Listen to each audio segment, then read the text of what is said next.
नमस्कार दोस्तों, मैं हूं रमेश और आप देख रहे हैं दोस्तों यूट्यूब चैनल शॉर्टकट मार्ग।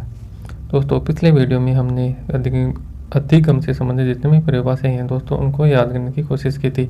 तो दोस्तों इस वीडियो में हम बुद्धि से संबंधित जितनी भी परिभाषाएं हैं दोस्तों उनको याद करने की कोशिश करेंगे।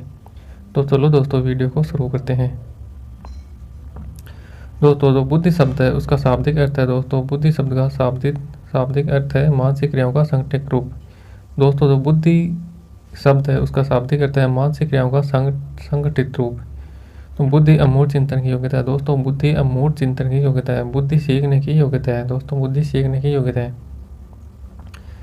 जो प्रथम परिभाषा है दोस्तों वह है बंकिंघम की। दोस्तों जो फर्स्ट परिभाषा है दोस्तों वह है बंकिंघम की।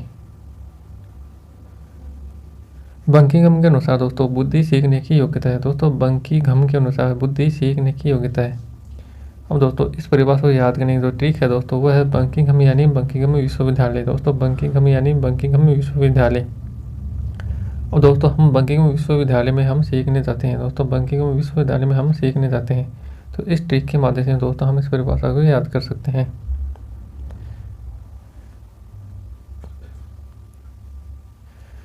जो नेक्स्ट परिभाषा है दोस्तों वह है वुडवर्थ की। दोस्तों जो नेक्स्ट परिभाषा है वह है वुडवर्थ की। वुडवर्थ के अनुसार दोस्तों बुद्धि कार्य करने की योग्यता है दोस्तों, वुडवर्थ के अनुसार बुद्धि कार्य करने की योग्यता है। तो दोस्तों इस परिभाषा को याद करने की जो ट्रिक है दोस्तों वह है वुडवर्थ यानी दोस्तों वुड।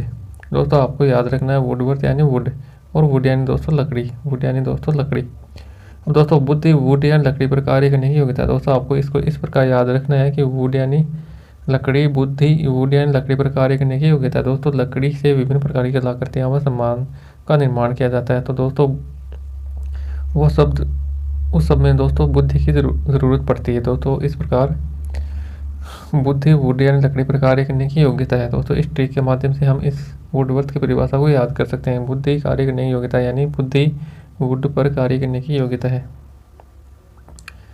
जो नेक्स्ट परिभाषा है दोस्तों वह है कौलसेनी की। दोस्तों कौलसेनी के अनुसार बुद्धि विभिन्न योग्यताओं का योग है। दोस्तों कौलसेनी के अनुसार बुद्धि विभिन्न योग्यताओं का योग है।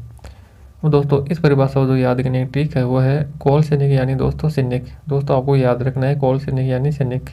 दोस्तों इसमें भी सैनिक शब्द आ रहा है। तो इस प्रकार दोस्तों सैनिक विभिन्न योग्यताओं का योग है। दोस्तों सैनिक विभिन्न योग्यताओं का योग है, सैनिक में अनेक योग्यताएं होती है। दोस्तों सैनिकों में अनेक योग्यताएं होती है। तो दोस्तों अब उनको याद रखना है कि कौलसेनी यानी सैनिक और दोस्तों सैनिक विभिन्न योग्यताओं का योग है और सैनिक में अनेक योग्यताएं होती है। तो दोस्तों इस परिभाषा में यही कहा गया है कि बुद्धि विभिन्न योग्यताओं का योग है। तो दोस्तों आपको बुद्धि शब्द की जगह आपको सैनिक रख देना है। दोस्तों सैनिकों में विभिन्न योग्यताओं का योग है।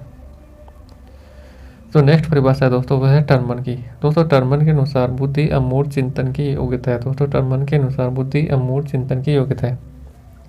दोस्तों इस परिभाषा को जो याद करने की ट्रिक है दोस्तों वह है टर्मन यानी मन। दोस्तों आपको टर्मन यानी मन शब्द याद रखना है। तो दोस्तों मन अमूर्त चिंतन की योग्यता। दोस्तों मन में अमूर्त चिंतन की योग्यता, हमारा मन विभिन्न प्रकार से अमूर्त चिंतन करने में योग्य है। दोस्तों इस प्रकार हम इस ट्रिक के माध्यम से इस परिभाषा को याद कर सकते हैं। तो दोस्तों टर्मन ने यही कहा है कि बुद्धि अमूर्त चिंतन की योग्यता है। दोस्तों तो इस टर्मन शब्द में दोस्तों आप उनको मन शब्द याद रखना है। दोस्तों इस प्रकार हम इस परिभाषा को याद कर सकते हैं।